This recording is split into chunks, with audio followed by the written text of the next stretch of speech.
Okay, so on to our next video here.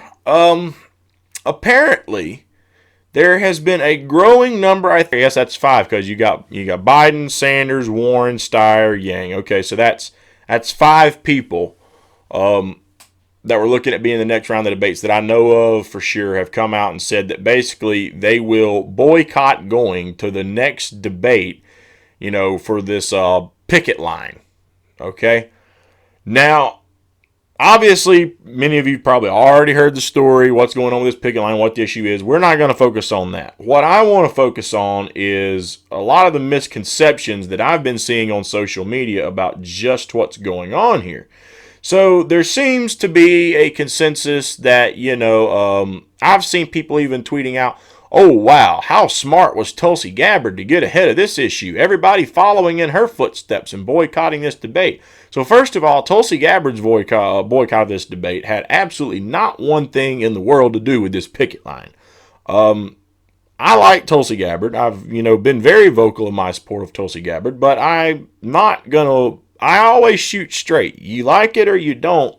That's the point of my channel. You're always going to get, a straight shot out of me. And quite frankly, just because it might fit some pro-Tulsi Gabbard narrative, I'm not going to change the facts here, people. Tulsi Gabbard boycotted the debate because she said she wants to take that time to, quote, spend that time talking to the people in New Hampshire and South Carolina. So she's now come to my home state. She's going to be here over the weekend. She's trying to build up relationships and I guess build more support in my state of South Carolina. Now, according to polls, South Carolina is very pro-Joe.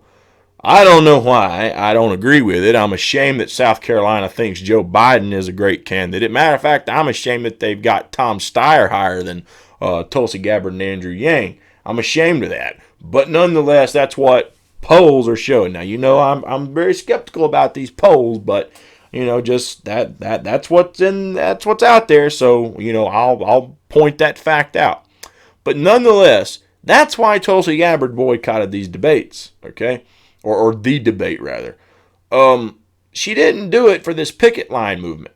Now, I think it's important to point that out. Tulsi Gabbard did not lead this boycott. At least not for the reasons that these people have boycotted the debate, okay? Now, that being said, there seems to be one other big misconception floating around. And that is that these people who are boycotting the debate have this true, righteous reasoning. And I've been seeing more and more of this. Much respect to you. Much respect to you. I'm glad you're doing this. Take a stand. On Twitter to all these different candidates. Now, there's nothing wrong with it. I'm not saying they don't have a good reason to be doing what they're doing. I think it's a perfectly good reason. But let's be honest for a moment. They're going to boycott the debates over a picket line. But they're not boycotting debates because these debates have become a complete circus and a propaganda pushing joke. They're not going to boycott these debates because it's become more and more apparent that they're rigging it.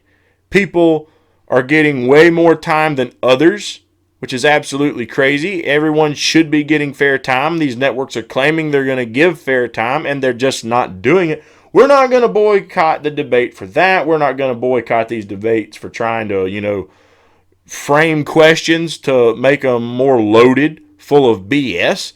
We're not going to boycott the debates on anything that actually matters to our elections where the mainstream media is being screwed. We're not going to boycott on any of that. Andrew Yang's not going to boycott debates because of what they're doing to him and Tulsi Gabbard. Bernie Sanders, who was the recipient of getting screwed over in 2015 and 2016, he's not going to boycott the debates because he sees they're trying to do things like that again.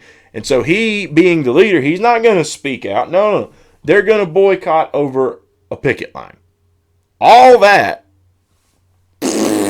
nah, we don't care about that. We're going to boycott over this picket line. We don't want to cross the picket line. Woo, okay. Now again, there's nothing wrong with what they're doing it for. I agree with what they're doing. I think they're doing a very noble thing. There's just some hypocrisy in there. You've got a very corrupt system going on right now. The DNC is still playing games. More and more candidates keep jumping into this race. The mainstream media is kissing the ass up one cheek and down the other of certain candidates, and candidates who are making the debate stage aren't even getting proper time to improve their poll numbers. They're getting a couple of little soundbite segments and a couple of hour-long debate, okay? And furthermore than that, the DNC is still currently playing games by taking, excellent rated polls that have good reputation of accuracy and saying, we don't want that. We're not going to recognize that. All in the attempt to try and keep people like Tulsi Gabbard and Andrew Yang off. When apparently there's some people who they probably want, it seems like a Cory Booker or Kamala Harris, when they seem to be, down in the polls just a little bit, and Tulsi Gabbard was still up in the polls, and she was qualifying. Again, polls, believe these polls, okay? I still think that they get in and deliberately rig these polls when they can't get the answers that they're wanting out of them in order to get the agenda that they want through. And that is more of who we want on the stage, less of who you want on the stage, okay? That being said, when they needed to get a corporatist up in the polls, poll after poll after poll after poll after poll after poll. It's almost like they're firing them out of a damn Tommy gun here, okay? I mean, they were just coming out of, the woodwork. They finally get to that point. They don't want Tulsi on that stage. Okay, Kamala Harris has dropped out. Booker isn't doing any good. We're just going to have to settle. We got Bloomberg in the race, but he ain't going to be debating. Okay. Fine. Those candidates aren't getting it done. I think we're just going to go with what we got, but start screwing them because we don't want her on that debate stage. Now, Andrew Yang slipped in, but look at the polls that have been released. They have drastically slowed down. Way down. Okay? They are coming out nowhere near the pace that they were a while back, okay? And even in another poll which would have qualified Tulsi for the debate, the DNC said, we're not going to recognize that Boston Globe Suffolk poll, which we've recognized in the past. We don't want this one. Something about that one we don't want no part of, okay? So when you've got things like that going on, and these candidates aren't going to boycott those debates and get out and say, you know what? No, you got a rigged system here. This is corrupt. This does not represent true American values. And when it comes to elections, so you know what? We're boycotting it. We'll have our own debates. You said if we had our own debates, we're not invited to yours anyway. You know what? Screw yours. We'll just do our own debates. Let the American people hear real debate, real issues, where we all have equal time to... No, they won't do that, but they'll do it over this picket line. Now, what does that tell me? Okay?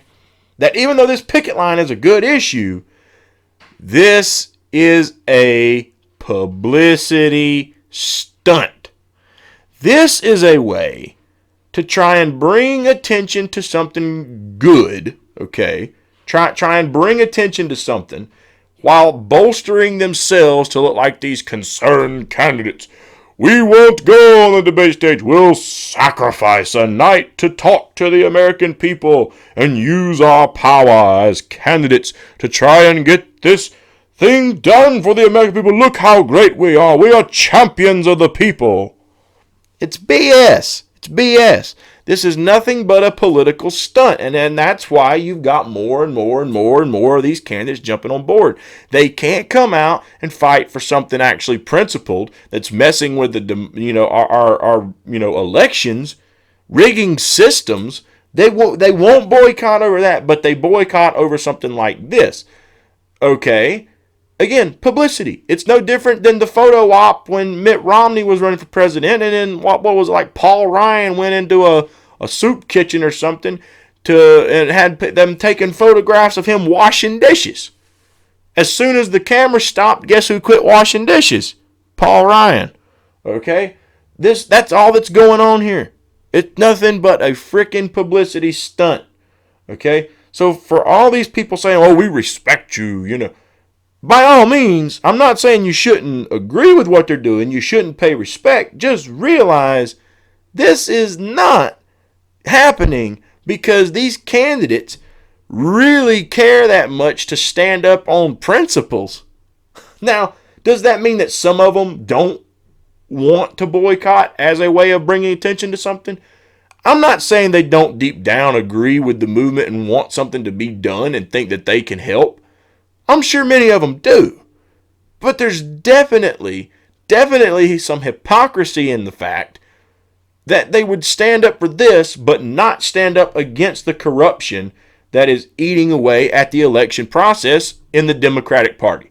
They won't speak out against that. They won't boycott debates over that, but they would boycott debates over this, and droves of them are boycotting debates in this. So the overall takeaway here is, people, okay, some probably do give a crap and want something to be done, but others are looking at this as political gold.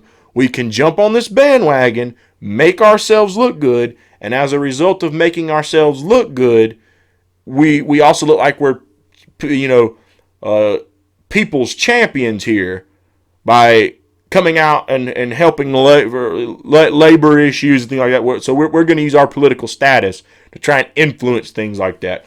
Look how great we are. Some, I'll guarantee you, are just doing this for nothing but political purposes. And that does not gain respect in my book.